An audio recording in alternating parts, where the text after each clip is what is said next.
Halo, ini hari keempat dari catatan yang belum rapi. Catatan ini nih punya judul "Gak akan ada lagi seseorang yang bakal mempengaruhi hidup kamu, seseorang ataupun sesuatu."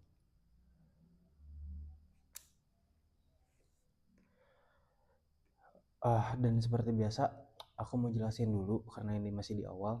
Ini tuh bukan konten untuk ditonton. Ini konten untuk didengar. Video ini tidak diedit, aku cuma duduk di depan laptop kayak gini dan aku membacakan catatan mentahku. Kalau kamu nonton, mungkin kamu akan bosan, tapi kalau kamu dengarkan, catatan ini berat isinya. Hari ini aku nulis tentang suatu ide yang pelan-pelan mengubah cara aku melihat hidup. Judulnya panjang. Judulnya panjang. Tadi judulnya udah aku kasih tahu. Dimana judulnya itu gak akan ada lagi seorang pun atau sesuatu yang bakal mempengaruhi hidup kamu lagi. Gak ada siapapun. Gak ada apapun yang benar-benar bisa mempengaruhi kamu. Kecuali dari kamu sendiri. Aku mulai sadar hal itu. Ada orang-orang yang hidupnya seperti tidak terguncang. Invisible gitu ya, invincible. Jadi kayak nggak tersentuh gitu. Dia tuh dihina, terus juga hidupnya dibikin berantakan, atau dia bikin rencana terus berantakan, dia gagal, dia kena masalah bertubi-tubi. Tapi mereka bisa tetap tenang. Bukan karena hidup mereka lebih mudah, tapi karena ada sesuatu di dalam diri mereka yang tidak bisa disentuh. Dan pertanyaannya, apa yang mereka tahu yang kebanyakan orang enggak? Apa sebenarnya rahasia mereka?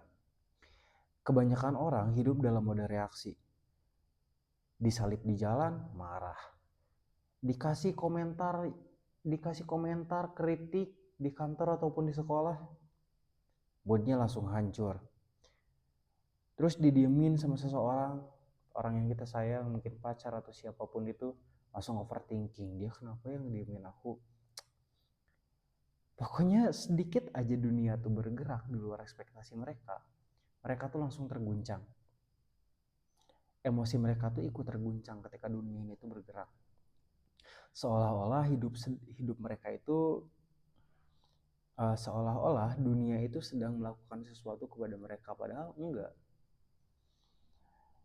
Ada filsuf yang aku catat dalam buku ini, namanya itu Carl Jung. Tulisannya Carl Jung, tapi dibacanya Carl Jung, yang bilang sebagian besar manusia adalah tahanan dari reaksinya sendiri. Sebagian besar manusia itu terjebak di dalam belenggu reaksi mereka sendiri. Mereka ngira dunia tuh nyerang mereka, padahal yang terjadi adalah dunia yang memantulkan. Dunia itu cuma memantulkan apa yang belum mereka bereskan di dalam. Maksudnya tuh kayak gimana ya, dunia ini tuh cuma sebagai cermin sebenarnya. Dunia ini tuh cuma sebagai refleksi.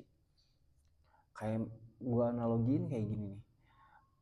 Kalau misalnya tiba-tiba ada orang yang ngeritik lu, bilang lu itu bau, itu tuh cuma cerminan dari sesuatu yang mereka lihat dari lu. Mungkin lu memang bau karena belum mandi, atau mungkin lu tadi abis nginjek apaan. Nah jadinya apa yang orang ucapkan, apa yang dunia berikan kepada kita itu tuh balik lagi, itu tuh cuma sekadar cerminan dari apa yang kita lakukan.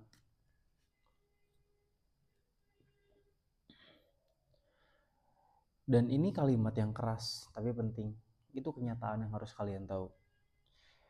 Tidak ada apapun yang bisa mempengaruhi kamu kecuali kamu menemukan sesuatu di dalam dirimu.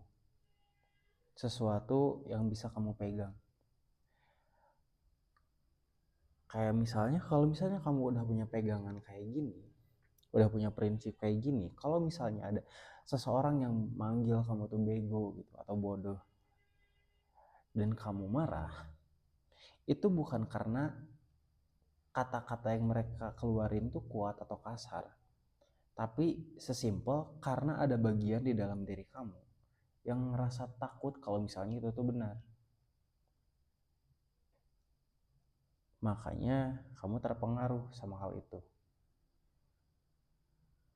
Terus juga kalau misalnya ada seseorang diamin kamu dan kamu rasa terluka, mungkin sebenarnya itu bukan gara-gara sikapnya, tapi karena masih ada bagian di dalam diri kamu yang butuh validasi, yang masih butuh dianggap,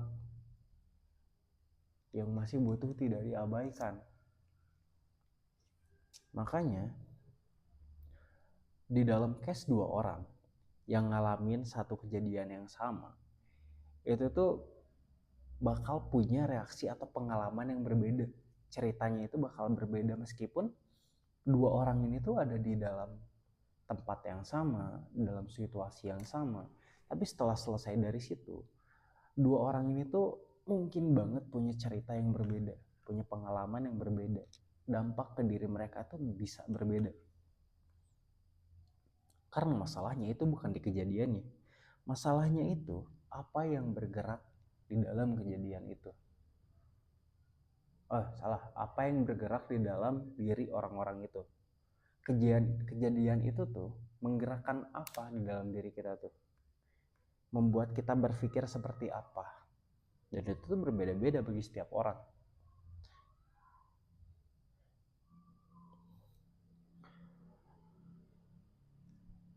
Dan Jung itu menyebut hal ini tuh sebagai shadow.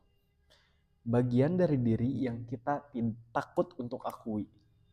Mau itu ketakutan, luka, atau rasa insecure, rasa kurang. Jadi setiap trigger emosional sebenarnya adalah pesan. Jadinya setiap kali ngerasa perasaan negatif itu tuh sebenarnya otak kita tuh ngasih kita sinyal terkait shadow ini. Dan tapi kebanyakan orang itu tuh malah lari dari sinyal itu, lari dari pesan itu. Mereka menyalahkan dunia, menyalahkan orang lain, menyalahkan keadaan. Padahal orang-orang yang benar-benar bangun, yang benar-benar sadar akan hal ini, akan kegelapan dalam diri mereka atau akan ketakutan mereka itu bakal melakukan hal yang sebaliknya. Mereka bakal berhenti bereaksi dan mulai mengamati. Mengamati apa? Diri mereka sendiri. Dan di titik itu sesuatu yang berbahaya sekaligus membebaskan itu terjadi. Kamu bakal sadar dunia luar itu netral sebenarnya. Gak jahat, gak juga